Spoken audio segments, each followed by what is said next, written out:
할렐루야. 우리 함께 찬송가 288장 예수를 나의 구주 삼고 함께 찬송하면서 화목한 기도회 시작하겠습니다.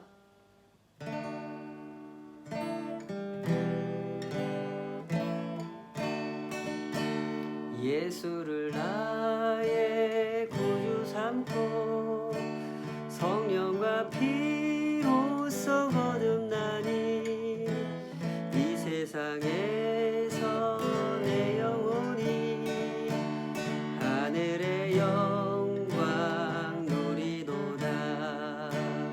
이것이 나의 간증이요 이것이 나의 찬송일세. 나 사는 동안 끊임없이 구주를 찬송하리로다.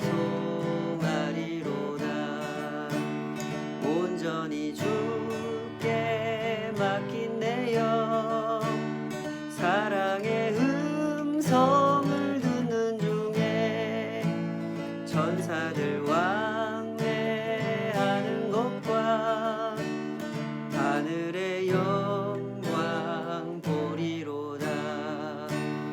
이것이 나의 간증이요 이것이 나의 찬송일세. 나 사는 동안 끊임없이 구주를 찬송하리로다. 주 안에 기쁨 누림으로 마음의 풍랑이 잔잔하니 세상과 나는 간 곳 없고 구속한 주만 보이도다. 이것이 나의 간증이요 이것이 나의 찬송일세. 나 사는 동안 끊임없이 구주를 찬송하리로다.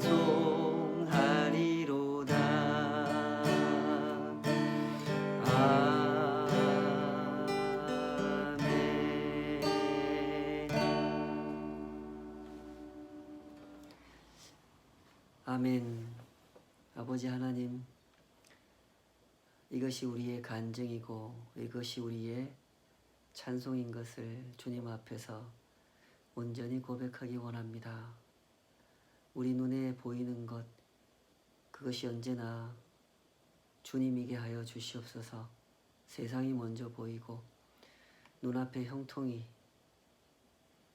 악인들이 살아가는 삶이 먼저 보이기보다는 주님이 항상 먼저 보이게 하여 주시옵소서. 그리하여 우리가 느끼는 것, 우리가 분별하는 것, 우리가 선택하는 것이 주님 안에 있기를 원합니다. 주님을 향하는 것, 주님을 바라보는 것, 늘 그 안에서 분별할 수 있기를, 그렇게 살아갈 수 있기를 원하오니 주여, 오늘도 주의 그 선하신 말씀으로 우리를 친히 지도하여 주시옵소서. 예수님의 이름으로 기도하옵나이다. 아멘.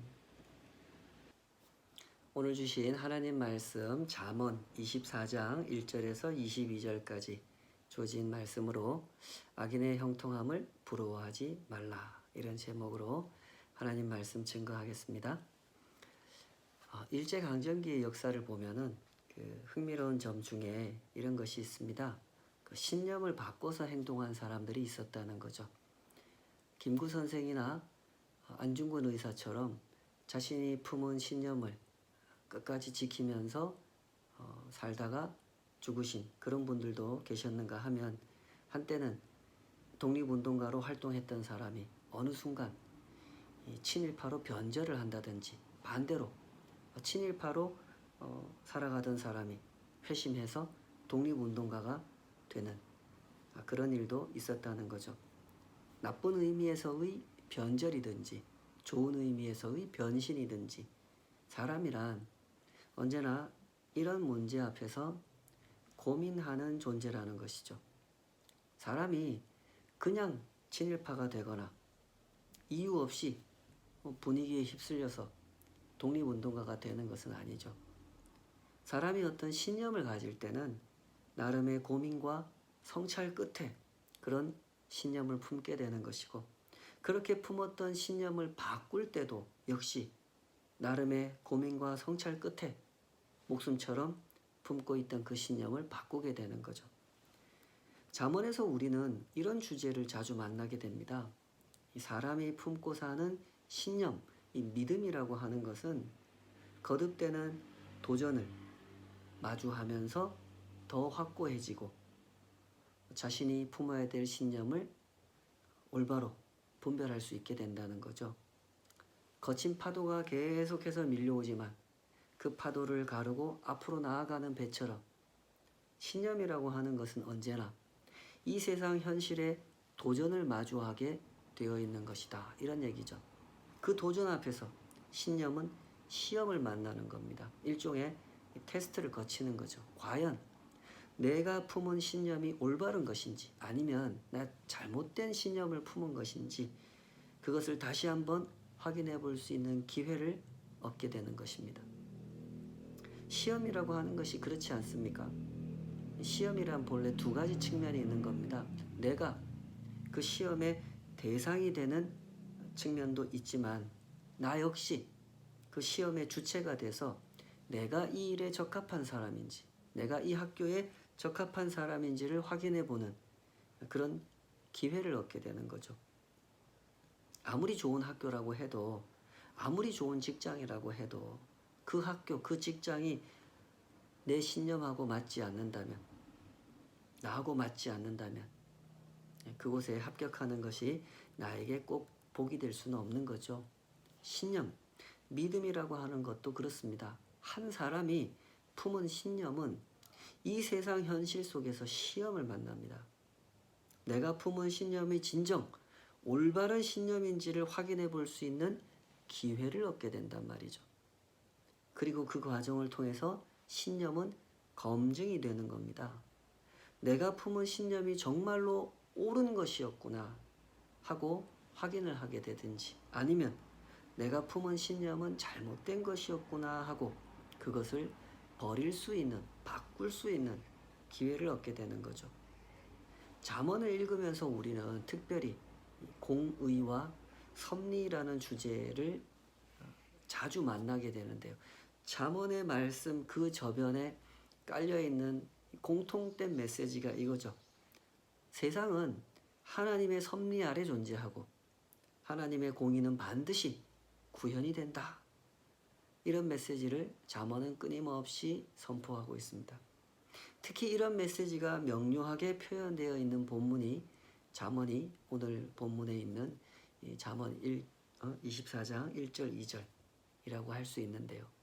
사실 이와 똑같은 메시지가 이미 다른 곳에서도 언급이 된 적이 있죠. 잠언 3장 31절, 23장 17절, 또 24장의 19절, 20절에 가도 똑같은 얘기를 또 합니다. 그리고 시편 37편과 73편은 이와 같은 주제를 다루는 대표적인 시편이라고 할 수 있는 그런 시편이죠. 성경에서 이런 주제를 이렇게 많이 언급하고 있다고 하는 것은 무엇을 의미하겠습니까? 그만큼 많은 시험을 만났던 것이죠. 의인들이, 하나님을 믿는다고 하는 사람들이 이 세상 현실을 살아가는 동안에 악인의 형통이라는 걸 봤단 말입니다. 악인의 형통 앞에서 이 사람들이 고민을 했던 겁니다. 하나님이 살아계신데 어떻게 악인이 형통할 수 있단 말입니까? 하고 질문하고 고민하고 성찰했던 것이죠. 기도했던 겁니다. 자, 그리고 그들이 내린 결론, 그들이 만들어 놓은 잠언, 그들이 전승하고 또 전승하면서 우리의 손에까지 오게 된 그 잠언의 외침을 들어보십시다. 잠언 24장 1절 2절 너는 악인의 형통함을 부러워하지 말며 그와 함께 있으려고 하지도 말지어다. 그들의 마음은 강포를 품고 그들의 입술은 재앙을 말함이니라. 잠언은 이 주제를 다룰 때 이런 식으로 이렇게 표현을 하는 것을 선호하죠. 굉장히 직설적으로 표현합니다. 너는 악인의 형통함을 부러워하지 말며 그와 함께 있으려고도 하지 말라. 참고로 다른 이 구절도 확인해 보면 이렇습니다. 잠언 3장 31절 포악한 자를 부러워하지 말며 그의 어떤 행위도 따르지 말라. 23장 17절 내 마음으로 죄인의 형통을 부러워하지 말고 항상 여호와를 경외하라. 24장 19절 너는 행악자들로 말미암아 분을 품지 말며 악인의 형통함을 부러워하지 말라. 이 주제를 다룰 때 잠언은 한결같이 직설적인 표현을 사용하는데 보시다시피 이걸 한결같이 강조하죠. 악인의 형통함을 부러워하지 말라. 왜 이렇게 말해야 했을까요? 의의 길을 따라가는 사람들의 그 동요 때문에 그렇죠. 내가 용기를 내서 의의 길을 따라가면 그 길에 형통함이 있어야 하지 않겠습니까? 그러나 현실은 어떻습니까? 악인이 형통하단 말입니다. 그렇게 되면 의의 길을 따르던 사람들의 그 마음이 시험을 만나게 되죠. 내가 가지고 있는 신념, 이 믿음이 정말 옳은 것일까? 나는 의의 길이 형통의 길이라고 믿고 따라왔는데 현실을 보니 악인이 형통한 삶을 살아간단 말이죠. 그래서 그 질문을 하게 되는 거죠. 잠언은 이런 사람들을 향해 아주 명료하게 선언하는 겁니다.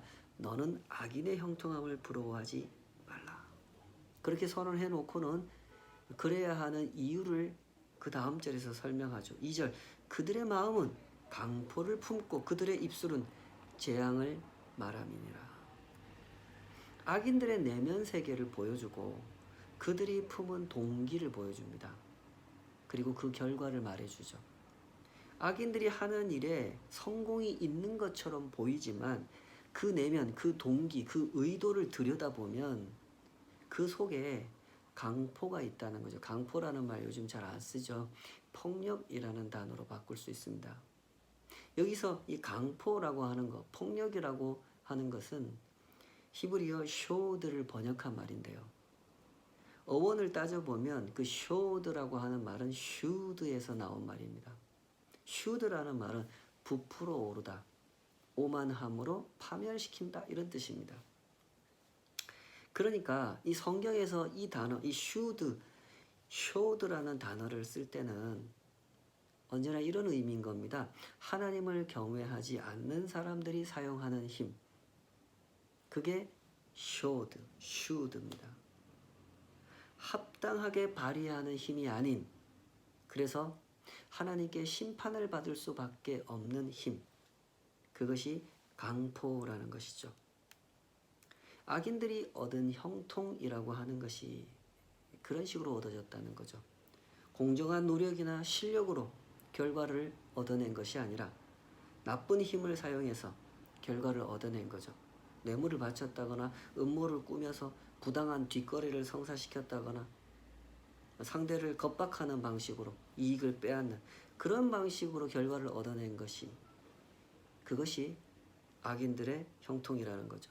그러므로 그 악인들이 자기의 성공을 가지고 허세를 부리는 말, 그 말을 듣고 부러워할 이유가 없는 거죠. 오히려 그들의 말은 자신이 처하게 될 재앙, 하나님의 심판을 예고하는 것이다 라는 것, 그거를 눈여겨보라는 거죠. 그래서 하는 말이 악인의 형통함을 부러워하지 말라는 겁니다. 잠언은 이렇게 가치를 비교해 줍니다. 세상에는 여러 가지 가치가 있지 않습니까? 물질적 가치가 있는가 하면 도덕적 가치라는 게 있습니다. 현세적 가치가 있는가 하면 영원한 가치가 있죠. 일시적 가치가 있는가 하면 영원 불변하는 궁극의 가치가 있는 것입니다. 이 중에 악인이 우선하는, 악인이 선호하는 가치가 뭡니까? 물질적, 현세적 가치죠. 그러므로 의인은 물질적, 현세적 가치에 현혹당해서는 안 된다. 그 얘기를 이 잠언이 하고 있는 거죠. 그러므로 마땅히 우리는 이 말씀 앞에서 질문해 봐야 되지 않겠습니까? 과연 내가 우선하는 가치는 무엇인가 하고 점검을 해 봐야 됩니다. 이 잠언을 남기고 전승한 사람들이 그토록 질문하고 시험하고 성찰해 보았던 것이 바로 이거죠. 과연 어떤 가치를 우선해야 하는가? 이 질문 앞에서 그들은 성찰했고 고민했고 기도했던 겁니다. 그리고 그 고민과 성찰과 기도의 결과를 이렇게 선언하고 있는 거죠. 하나님께서 인정하시는 가치. 우리가 붙들어야 할 가치는 도덕적 가치고 영원한 가치다. 우리는 이걸 선택해야 된다 하고 결론을 내렸던 겁니다. 신앙의 길은 이런 길입니다. 우리가 살아가는 현실 속에서는 하나님을 부정하는 사람들이 살아가고 있고 그 사람들이 만들어 놓은 제도, 그 사람들이 운영하는 방식이 작동하고 있습니다. 이 모든 것은 공평하지도 않고 정의롭지도 않죠. 그것이 이 세상의 현실입니다. 기득권을 가진 사람은 더 많은 것을 가질 수 있게 돼 있고 없는 사람은 더 살기 힘든 세상이죠. 이런 세상에서 신앙적 가치관을 지킨다고 하는 것은 언제나 시험을 만날 수밖에 없는 것입니다. 때문에 성찰이 필요하고 기도가 필요하며 결단이 필요하죠. 그러므로 더 많이 갖게 해달라고 기도하는 것은 그리스도인에게 어울리는 기도가 아닌 것입니다. 그리스도인이라면 하나님의 은혜로우신 섭리에도 불구하고 하나님을 경외하지 않는 이 사람들에 의해서 이 세상이 어떻게 운영되고 있는지를 아는 그리스도인이라면 그는 마땅히 이렇게 기도해야 되지 않겠습니까? 악인의 형통함을 부러워하지 않게 하여 주시옵소서. 정직하게 사는 법, 신실하게 사는 법, 하나님의 눈 앞에서 사는 법을 배우게 하여 주시옵소서. 이것이 우리 평생의 기도가 되었으면 좋겠습니다. 3절 4절에 보면 이렇게 말씀하죠. 집은 지혜로 말미암아 건축되고 명철로 말미암아 견고하게 되며 또 방들은 지식으로 말미암아 각종 귀하고 아름다운 보배로 채우게 되느니라. 집의 건축과 지혜의 관계를 설명하고 있는 이 잠언은 사실상 경영의 본질을 일깨우는 말씀입니다. 경영이라는 걸 생각할 때 사람들이 자동적으로 생각하는 게 있죠. 사람들은 경영하면 돈을 떠올립니다. 이 잠언에서 집을 언급하고 있지만 건축에 대해서 말하고 있지만 사실상 그것은 경영을 말하는 거죠. 경영의 핵심, 경영의 본질은 돈에 있지 않고 지혜에 있다. 이런 교훈을 주는 겁니다. 그런 점에서 이어지는 그 5절, 6절 역시 경영의 본질을 강조하는 잠언으로 이해가 되는 그런 구절이죠. 5절, 6절 지혜 있는 자는 강하고 지식 있는 자는 힘을 더하나니 너는 전략으로 싸우라. 승리는 지략이 많음에 있느니라.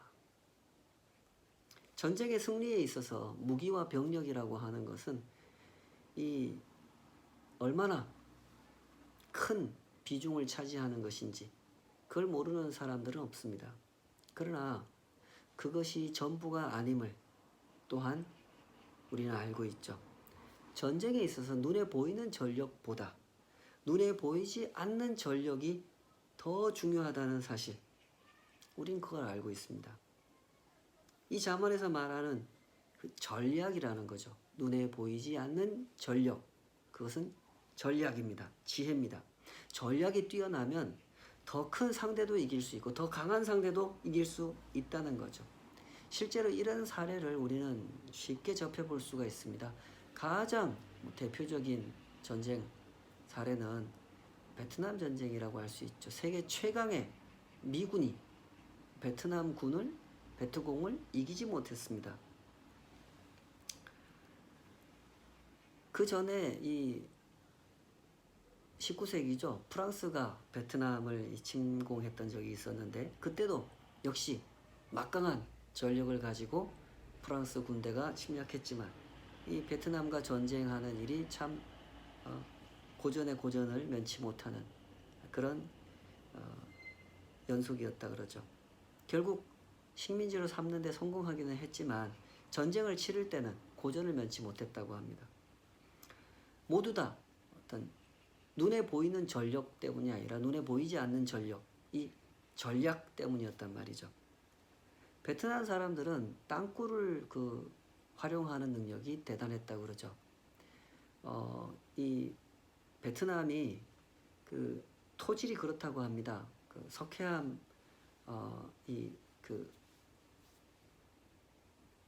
석회질로 석회암이 아니라 석회질로 되어 있는 토질이 되어 있기 때문에 이렇게 땅을 파거나 벽을 파거나 산을 파면 잘 파진다 그래요. 근데 이게 또 딱 공기 중에 노출이 된 상태로 조금 시간이 지나면 또 금방 또 딱딱하게 굳어버린다 그러죠. 그래서 이 땅굴 파기가 그만큼 용이한 그런 지질 조건을 가지고 있는 나라가 베트남이라고 하죠. 베트남 사람들은 이걸 아주 지혜롭게 잘 활용합니다. 뭐 전 국토가 땅굴이라고 해도 과언이 아닐 정도로 많은 땅굴을 파놓고 이렇게 적을 유인해서 이렇게 괴롭히는 이런 전략을 구사함으로써 굉장히 약한 전력을 갖추었음에도 불구하고 더 강한 상대를 그렇게 농락하고 이길 수 있는 그런 전과를 보였던 것이죠. 중요한 건 이겁니다. 이 잠언들이 전쟁과 건축을 예로 들어서 말하고 있지만 사실은 경영의 본질이 어디에 있는지를 강조하고 있다는 거죠. 경영의 본질은 지혜에 있다는 겁니다. 으리으리한 집을 건축하려고 하면 돈이 중요하겠지만 하나님을 경외하는 가정을 세우려면 지혜가 중요하다. 그 얘기를 하는 거죠. 여기 이 표현들이 참 흥미롭지 않습니까? 4절에 또 방들은 지식으로 말미암아 각종 귀하고 아름다운 보배로 채우게 되느니라. 그 집, 그 방을 채우고 귀하고 아름다운 보배로 그렇게 그 방을 꾸미는 거, 그거 하려면 돈이 있어야 되는 거 아닙니까? 돈이 있어야 됩니까? 지혜가 있어야 됩니까? 돈이 있으면 다 채울 수 있는 거잖아요. 그런데 왜 잠언은 이렇게 말하는 걸까요? 돈으로 채운 보배와 지혜로 채운 보배는 차원이 다른 것이다. 그런 얘기를 하고 있는 것이 아니겠습니까? 그 집에 그 방에 채워야 되는 보배, 정말로 거기에 채워야 되는 보배가 무엇이겠습니까? 고급 벽지를 바르고 멋있는 등을 달고 이것도 다 좋은 일이죠. 그러나 그 방에 사랑을 채우고 기쁨을 채우는 것, 그것이 정말로 그 방에 채워야 되는 아름다운 보배인 것이고 그것은 돈으로 할 수 있는 일이 아니라는 거죠. 그것은 오직 지혜로만 할 수 있는 일이라는 겁니다. 하나님을 경외하는 마음, 하나님의 법을 따라 순종하는 그 한 걸음 한 걸음으로 그 방에 사랑과 기쁨을 채울 수 있다 하는 거죠. 이처럼 잠언은 경영의 본질을 생각하게 하십니다. 돈이면 다 된다 하는 생각을 내려놓는 일이 얼마나 중요한지를 가르치고 있는 것이죠. 신앙의 길은 이렇습니다. 본질을 생각하도록 인도해 주시고 그 마음에 품은 믿음, 신념을 시험해 보도록 인도해 주십니다. 하나님을 섬기는 신앙의 길을 걸어온 사람들은 모두 다 이 길을 걸어온 사람들이라는 것을 잊지 마시기 바랍니다. 내 신앙과 이 세상 현실이 일치하지 않는 것 같은 순간들을 마주해 봤고 그 앞에서 고민해 봤고 그 앞에서 기도해 봤고 성찰해 보았던 사람들이죠. 그 과정을 통해서 인격적인 믿음, 흔들리지 않는 믿음을 형성할 수가 있게 됐던 겁니다. 내가 붙들어야 될 가치가 무엇인지 더 선명하게 분별할 수가 있었고, 내가 내려놓아야 할 가치가 무엇인지 그걸 더 분명하게 정리할 수가 있었다는 것이죠. 우리가 그토록 존경하는 바울 사도 역시 그런 길을 걸었던 믿음의 사람 중 한 사람이었던 거죠. 고린도 후서에 보면 바울 사도가 사역을 감당하는 중에 겪었던 이 고난에 대해서 여러 가지 이야기를 들려주는 그런 대목이 있는데, 그 중에 고린도서 4장 16절 18절에 보면 이렇게 말하는 부분이 있죠. 그러므로 우리가 낙심하지 아니하노니 우리의 겉사람은 낡아지나 우리의 속사람은 날로 새로워지도다. 우리가 잠시 받는 환난에 경한 것이 지극히 크고 영원한 영광의 중한 것을 우리에게 이루게 함이니 우리가 주목하는 것은 보이는 것이 아니요 보이지 않는 것이니 보이는 것은 잠깐이요 보이지 않는 것은 영원함이라. 바울은 이렇게 신앙의 길을 걸었던 사람이죠. 바울은 하나님께서 맡기신 일을 감당하느라 수고했던 사람입니다. 그러면 하나님께서 바울의 삶을 좀 지켜주시고 돌봐주시고 형통하게 그렇게 해주셔야 되는 거 아닙니까? 그러나 바울이 겪었던 현실은 전혀 그렇지 않았단 말입니다. 하나님을 전한다는 이유만으로 바울은 굶주려야 했고 매맞아야 했고 감옥에 갇혀야 했고, 저 사람 하나님 앞에 잘못한 게 있어서 저렇게 고생하면서 사는 것이다, 이런 소리를 들어야 했죠. 그 과정에서 바울의 몸은 점점 쇠약해졌습니다. 그러나 바울은 이런 현실 앞에서 낙심하지 않는다, 이렇게 말하고 있단 말이죠. 그 이유는 그의 마음에 이런 지혜가 있었기 때문이라는 겁니다. 바울은 겉사람의 가치와 속사람의 가치를 분별할 줄 알았다는 얘기죠. 겉사람, 이 육신이 겪는 고통이 아무렇지도 않다, 이런 얘기를 하는 건 아닙니다. 왜 아무렇지 않겠습니까? 힘든 건 힘든 거죠. 그런 건 아니지만 겉사람도 소중한 것이지만 속사람이 더 소중한 것이다, 이걸 알았단 말입니다.